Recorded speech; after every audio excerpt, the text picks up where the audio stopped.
Hi. Okay, as you can see, I'm in my car right now, but I'm not driving. You can see no hands.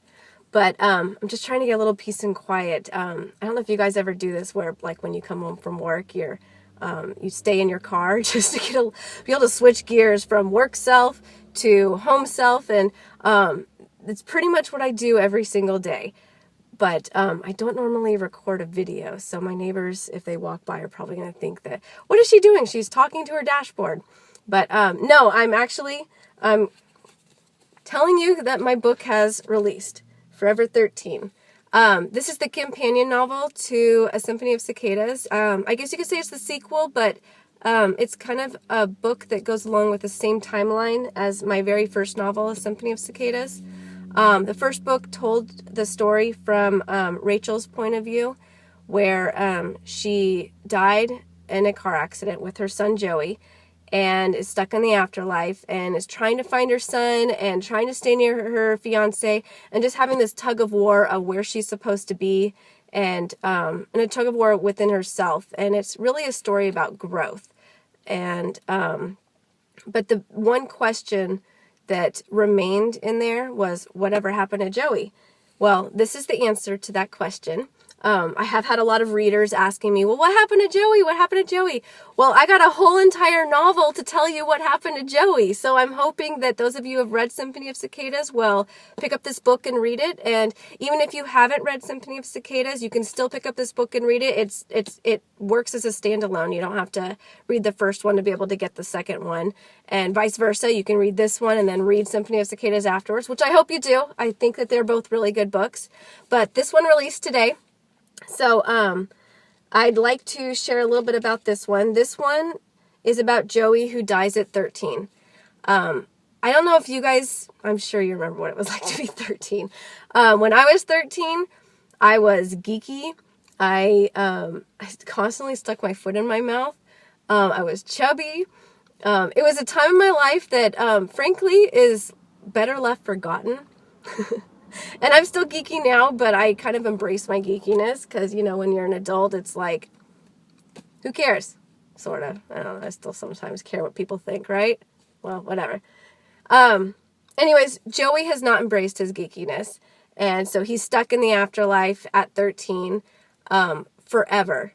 And so he's sitting there lamenting the fact that he's awkward and he's chubby and he's just he never got to kiss a girl. He never got to be anything. It's just 13 forever. And so this is where the story starts. And then he's so stuck on himself that he almost misses the fact that his best friend in life is also going through a hard time. But he's going through a hard time now alone because his best friend just died. He doesn't have any friends. The whole school they're terrible. And you know how kids are. They're bullies, and he's having to face this all the time alone.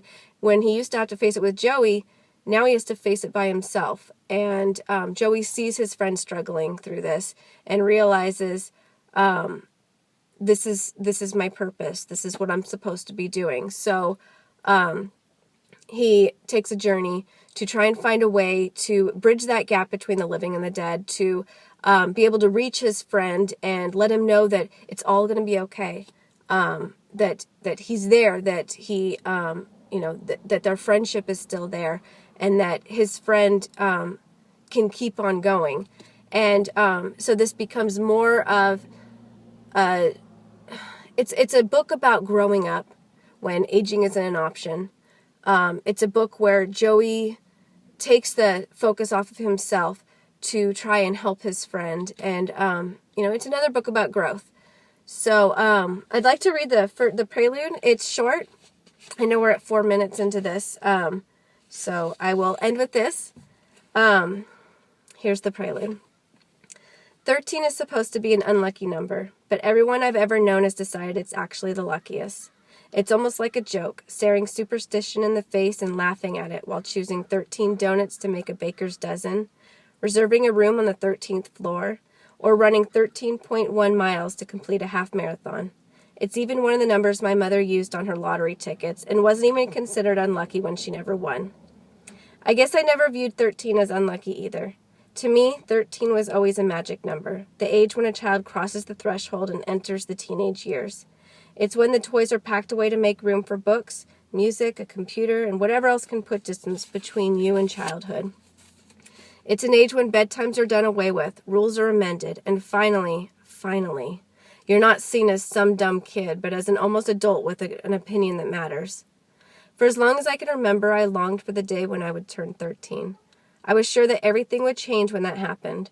Maybe my mom would stop babying me. Maybe I wouldn't be so fat or so lame. Maybe girls would find me attractive. Each day closer to 13, I added to my list of things that would happen once I became a teenager. I would get a job. I'd stop playing so many video games, start exercising to lose weight. I'd ask out Becky Johnson, that girl who never seemed to give me a second glance. I'd do something huge to be remembered forever. 13 candles came and went, and not much changed. No girl ever liked me more than a friend. I was still fat and lame, and my mom continued to treat me like a kid. I never crossed anything off that list. However, I did accomplish one milestone without even trying. I did something huge, something that would forever be linked to my name whenever I was thought of by those who knew me. I died when I was 13. My name is Joey, Josiah if you hate me. I am no longer alive, but a spirit in the afterlife, and I am frozen in time, stuck on the cusp of childhood and teenager, forever young, forever short, forever awkward, forever 13. There's the book. You can find out more about it at chrissylangwell.com/forever13. It's available at Amazon, Barnes & Noble, Kobo, iBooks, pretty much anywhere that you can get an ebook. And it's also available in print at Amazon and many other places, Amazon being the primary. I do hope you get it. I do hope that you read it. I'm really, really proud of this, and I think you'll really enjoy it. This one is, it's more of a young adult fantasy, but it's a fantasy for all ages, and I hope you enjoy. Thank you. And don't forget to let me know if you do read it. Let me know what you think. I'd love to hear from you, either by leave a review, send me a note, come visit my blog, leave a comment. Hope to see you soon. Okay, bye.